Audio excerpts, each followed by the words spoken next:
વક્રીબળની અંદર last time આપણે ગોળીય સપાટી વડે વક્રીબળ જોયું. એની અંદર થિયરી આપણી હતી ગોળીય સપાટી વડે થતું વક્રીબળ, જેની અંદર પ્રકાશનું કિરણ પાતળા મધ્યમાંથી ઘટ મધ્યમાં દાખલ થતો હતો. એ કિસ્સામાં ગોળીય સપાટી પાસે થતું વક્રીબળનું જે સમીકરણ હતું એ -n1/u + n2/v બરાબર n2 - n1/r. આ એક સૂત્ર આપણને મળેલું. હવે વક્રીભવન આપણે આ ચેપ્ટરની અંદર ગોળીય સપાટી વડે, પછી લેન્સ દ્વારા અને લાસ્ટમાં પ્રિઝમ દ્વારા, એવી ત્રણ થિયરી છે. એમાં લેન્સ ઇમ્પોર્ટન્ટ છે. તો પહેલા આપણે લેન્સ સમજી લઈએ કે લેન્સ કોને કહેવામાં આવે. તો સિમ્પલ આપણે લેન્સ કહેવાય કોને અને લેન્સના પ્રકાર સમજી લઈએ. આપણું જે ક્વેશ્ચન્સ બનશે પૂછાશે નહીં, પણ આના ઉપરથી આપણે પ્રેક્ટિકલ્સ અને થિયરીઓ કરીશું. એટલે લેન્સ કહેવાય કોને આપણને ખબર હોવી જોઈએ. લેન્સ એટલે શું, તેના પ્રકારો જણાવો. કેમ કે ઘણા પ્રકારના લેન્સો આવે. તો આપણે લેન્સ કોને કહેશું, તો જેની પાસે વ્યાખ્યા આપવી હોય તો આ રીતે આપી શકીએ. બે વક્રી ભવનકારક સપાટી અને વક્રીભવન કરાવી શકે તેવા પારદર્શક માધ્યમને,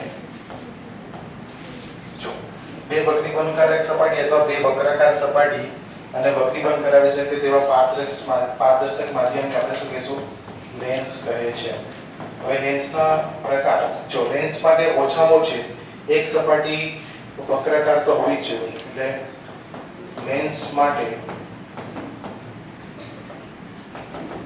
ઓછામાં ઓછી એક સપાટી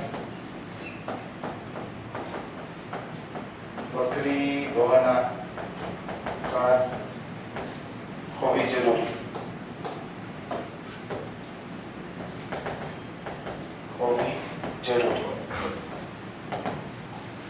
હવે લેન્સના પ્રકારની વાત કરીએ તો ટોટલ 4-5 પ્રકારના લેન્સો આવે. એની અંદર આપણે લેન્સના પ્રકાર જોઈએ તો લેન્સના પ્રકારો. હવે લેન્સનો મતલબ થાય એક એવું પારદર્શક માધ્યમ જેની પાસે ઓછામાં ઓછી એક સપાટી કેવી વક્રાકાર હોવી જરૂરી, બરાબર, અને તે વક્રીભવન કરાવી શકે એવો. તો અહીંયા હું પહેલી જે આકૃતિ દોરું છું એની અંદર તમારો લેન્સ કઈ આ રીતે છે. બંને વક્ર સપાટી છે અને બંને સરખી વક્ર સપાટીઓ છે. તો આનું નામ આપશું આપણે દ્વિબહિર્ગોળ. આ પહેલું જે લેન્સ છે એને કહીશું દ્વિબહિર્ગોળ લેન્સ અથવા બહિર્ગોળ લેન્સ કહો તો પણ ચાલે. તો આ બહિર્ગોળ લેન્સ આને કહેવામાં આવે, બરાબર. આ પહેલો પ્રકાર છે. બીજો પ્રકાર જેની અંદર બંને સપાટી અંદરની તરફ છે અને આ વક્રાકાર સપાટી અંદરની તરફ અને વક્રીભવન કરાવી શકે એવી છે, તો આને કહેવામાં આવે દ્વિ અંતર્ગોળ લેન્સ. પારદર્શક માધ્યમ છે આ વક્રીભવન કરાવી શકે તેવી સપાટી છે, બરાબર. આપણે અહીંયા પરાવર્તન નથી સમજવાનું, અહીંયા વક્રીભવન સમજવાનું છે, અથવા એને અંતર્ગોળ લેન્સ કહી શકાય, બરાબર. આ બે સામાન્ય પ્રકાર છે. એના સિવાય પણ બીજા લેન્સો આવે. એની અંદર ધારો કે એક સપાટી સમતલ છે અને બીજી સપાટી બહારની તરફ છે, તો એને કહેવાય સમતલ બહિર્ગોળ લેન્સ. એનું નામ આપશું આપણે સમતલ બહિર્ગોળ લેન્સ. એક સપાટી સમતલ છે, બીજી સપાટી તમારી બહિર્ગોળ છે. ચોથો આવી રીતનો જ પ્રકાર છે, એક સપાટી સમતલ અને એક સપાટી અંદરની તરફ, તેને કહેવામાં આવે સમતલ અંતર્ગોળ લેન્સ.